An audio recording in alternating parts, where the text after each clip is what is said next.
Agora, quais são os sinais de iminência? Sinais que quando nós vermos, aí nós vamos saber, agora ele volta, está próximo. É nesse tempo, tem 3 sinais de iminência, 3 sinais que quando nós vermos, ouvirmos, sentirmos, sabermos, então teremos certeza que ele está próximo, que o fim de fato chegou. São 3. Primeiro, é o sinal da apostasia.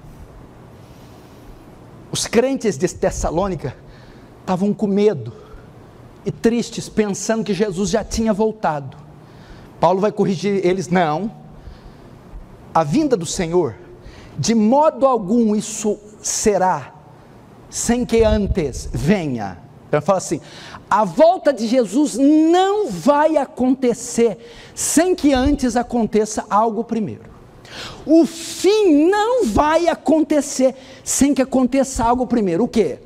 Isto não será assim antes que venha a apostasia.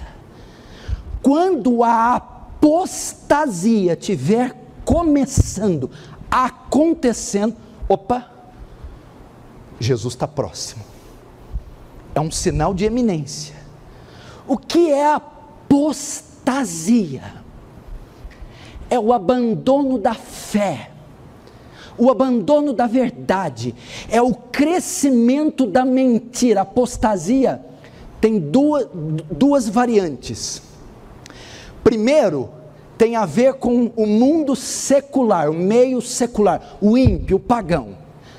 É a sociedade naufragando em caos moral, ela se depravando e chegando numa depravação sem limite. Mateus 24, naqueles dias o amor de muitos se esfriará, por se multiplicar a iniquidade.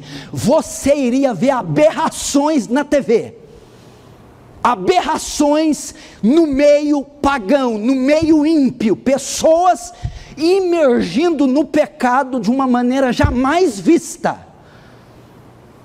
Me parece que isso já está acontecendo.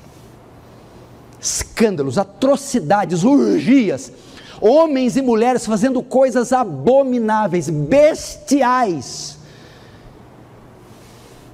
A corrupção do gênero humano descendo a níveis baixíssimos, e os homens sendo capazes de monstruosidades. Esse é um sinal. Quando você começa a ver criança tocando em homem nu dentro de museu, quando você começa a ver eles dizer que o certo é errado, que o errado é certo, que o bem é mal e o mal é bem, quando você começa a ver crianças sendo submetidas, oprimidas, dominadas pelos poderosos, a se sujeitar à depravação, quando a instituição família, casamento for degradada, quando o homem perder a afeição natural e se parecer mais com uma besta, um monstro, do que um homem, Jesus está próximo. Segunda variante da apostasia, degradação no meio secular, primeira. Segunda, degradação no meio religioso. Apostasia não é as pessoas saírem da igreja, desviados, o número do desviado cresceu. Não. Apostasia é as pessoas saírem da igreja verdadeira, deixarem a verdade bíblica, deixar o evangelho, deixar a sã doutrina, para seguirem a mentira, para seguirem o engano, as heresias. Isso marcaria o retorno de Jesus, uma explosão de engano religioso, de mentiras teológicas, de falsos profetas, falsas igrejas, falsas doutrinas. A igreja se sujeitando aos modismos mundanos, os pecados tolerados no meio ímpio sendo tolerados na igreja, os escândalos que ocorrem entre os pagãos, ocorrendo entre líderes e entre o povo dito de Deus. Quando a igreja de Cristo também se corromper, se misturar ao mundo e se naufragar, se imergir num paganismo, sinal do fim. Jesus disse, Paulo disse, não será assim. O fim, antes que venha apostasia. O mundo ia estar fedendo a carniça, a podridão. Porque veja só, vamos pegar 2 momentos que teve apostasia e que o fim veio. Teve um fim em Gênesis 6, dilúvio, fim. E teve um fim em Gênesis 18, 19, Sodoma e Gomorra. Quando é que o dilúvio veio, o fim? Quando os pensamentos do homem eram só maus, continuamente, a geração antediluviana, de modo que os filhos de Deus tomavam as filhas dos homens, e nasceram gigantes, os nefilins. A depravação foi tão grande, que Deus não viu outra solução, senão aniquilar a raça humana inteira, de uma só vez, salvando só 8 pessoas. Ali foi uma apostasia, ou seja, a degradação da sociedade é um nível insuportável. A segunda apostasia, que envolve tudo, religioso, secular, Sodoma. O pecado de Sodoma subiu até os céus. Deus envia anjos dizendo, em alguns dias ela será subvertida, aniquilada, e fogo do céu desceu. Veja o nível da cidade. A depravação chegou num nível tão baixo, que os moradores de Sodoma queriam abusar sexualmente de anjos. Você consegue encontrar coisa mais perversa, mais hedionda, mais vil, mais baixa, do que aqueles homens querendo abusar sexualmente de seres angelicais? E o fim veio, caiu fogo e arrebentou com tudo. Esse é um sinal de eminência, é um sinal que a hora que olhar, Jesus está perto. Me parece que eu vejo as duas coisas. Quando eu olho para o mundo, eu penso, o que mais pode acontecer? Quando eu olho para a igreja, então, segundo sinal de eminência, esse é o primeiro, vamos chamar assim, esse é o bolo, o mundo vai se tornar um bolo de iniquidade, um bolo de apostasia, um bolo de depravação, de sujeira, de vileza, de heresias. Aí para coroar o bolo vem a cereja do bolo, que é o segundo sinal de iminência, sinal que Cristo está pertinho, o anticristo. Paulo diz, não será assim, antes que venha a apostasia, primeiro sinal de iminência. Segundo, e se manifeste o homem do pecado. Quem é o homem do pecado? É o chifre pequeno de Daniel capítulo 7. É a cabeça ferida de Apocalipse capítulo 13. Ele é chamado filho da perdição, mesmo nome dado a Judas, que traiu Jesus. Ele é chamado de iníquo. É o anticristo, uma figura que vai deter poder político e religioso ao mesmo tempo, e poderes estes de alcances mundiais e globais. Este homem vai sujeitar o mundo ao seu governo, e vai promover uma nova espécie de culto, a uma nova espécie de Deus, o culto a si próprio.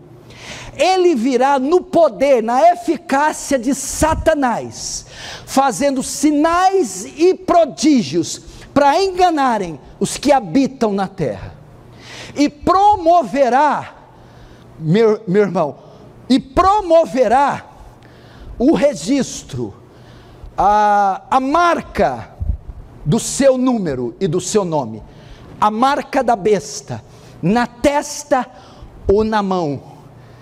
Então Jesus, o apóstolo Paulo, disse: estes dois sinais eram uma evidência que Jesus está nas portinhas.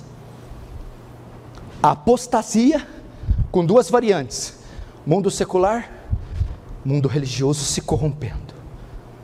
Depois a cereja, o homem do pecado, a besta, o filho da perdição, um homem de características políticas e religiosas, como o Papa Leão X, por exemplo, o Papa Júlio II, que eram homens que detinham o poder sobre o Estado e o poder religioso. Quando essa figura se acender no poder e exigir adoração a ela, marca da besta, marca na mente e na mão. Mente, sujeição ao sistema, sujeição à mentalidade ímpica, grotesca, anti-Deus. É marcado aquele que se sujeita a esse estilo de vida que contraria Deus. E na mão, ele se sujeita ao sistema e pratica, e dá a mão para o sistema, e vive o sistema. Então, saberíamos que o fim está próximo. Por quê? Porque João em Apocalipse diz assim: olha, quando essas coisas sucederiam? Quando tivéssemos um tempo, 2 tempos e metade de um tempo. O que é um tempo, mais 2 tempos, mais metade de um tempo? Um tempo, mais 2 tempos, 1 mais 2, 3, e metade de um tempo? 3,5. 3,5 é metade de quê? Metade de 7. 7 reporta para quê? Quantos dias temos na semana? Quantos dias? 7. Metade de 7? 3,5. Um tempo, 2 tempos, metade de um tempo. 3,5. O que esses termos dizem? Que, segundo Daniel, da sua época até o fim, a volta de Jesus dariam 70 semanas. Ele dividiu em 70 semanas. A última semana seria marcada com a volta de Jesus. A última semana deu início com a vinda de Jesus. E ela terminaria com a sua volta. Então a 70ª semana, a última, a 70, marcaria a volta de Jesus. Agora, essa 70ª semana foi dividida pela metade, 3,5 mais 3,5, entendeu? Que período nós estamos? Agora, hoje, aqui, nesse dia 7 de junho de 2020, nós estamos nesse exato momento, na 70ª semana, na última semana de Daniel. Você, nós, quem está me vendo hoje, agora, está na última semana de Daniel. Entretanto, a Bíblia diz que a última semana seria dividida em duas partes, 2 metades, 3,5 para um lado, 3,5 para o outro. Em qual parte nós estamos da última semana? Em qual metade? Nós estamos na primeira metade da última semana de Daniel. Falta ainda a segunda metade. Os sinais de certeza aconteceriam na primeira metade, e os sinais de eminência aconteceriam na segunda metade. A primeira metade é destinada ao quê? Ela começa com a vinda, morte, ressurreição e subida de Cristo nos céus. Começou a última semana ali, a primeira metade. Ela é destinada ao quê? Jesus, antes de subir aos céus, dá uma ordem, aparece aos discípulos na Galileia, 500 pessoas, e ele dá a ordem, a tarefa da grande comissão: portanto, ide e fazei discípulos em meu nome, batizando-os em nome do Pai, do Filho e do Espírito Santo, eis que estou convosco até a consumação dos séculos. A primeira metade é destinada à pregação do Evangelho, é destinada ao avanço do reino, é destinada à plantação de igreja, às missões transculturais, à expansão do reino de Cristo, e é o período que nós chamamos milênio. Nós estamos nesse exato momento no milênio. Muita gente, a maioria da igreja brasileira, que é dispensacionalista, crê no milênio literal, depois da volta de Jesus aqui na terra. O milênio não é literal, mil cravados, é figurado, é um período. Cristo, ao subir nos céus, já sentou no trono, mas não é um trono de mármore, é o trono de glória. Já sentou no templo, mas não é o templo de Salomão que vai ser construído em Jerusalém, é nos céus, na glória de Deus. Ele não vai reinar daqui a um tempo, já está reinando, já sentou no trono de Davi, e já reina, já está lá, e não vai ser só 1000 anos ali em Jerusalém, é por todos os séculos dos séculos, toda a eternidade. Então este já é o milênio, onde Cristo já está reinando, mas não na terra, nos céus, e é o período destinado à igreja avançar e pregar o Evangelho. Agora nós vamos entrar na última metade da última semana. Se a primeira metade é destinada ao reino de Cristo, ao avanço do reino, à pregação do Evangelho, às missões, e ao período da igreja, a última metade é destinada ao anticristo. Aí então, quando começar os sinais, a apostasia atingir níveis insuportáveis, e essa figura política religiosa de alcance global se ascender ao poder, neste exato momento dá início a segunda metade da última semana, ou seja, o fim do fim, o finzinho se dará ali. Então saberemos com precisão que Cristo está às portas.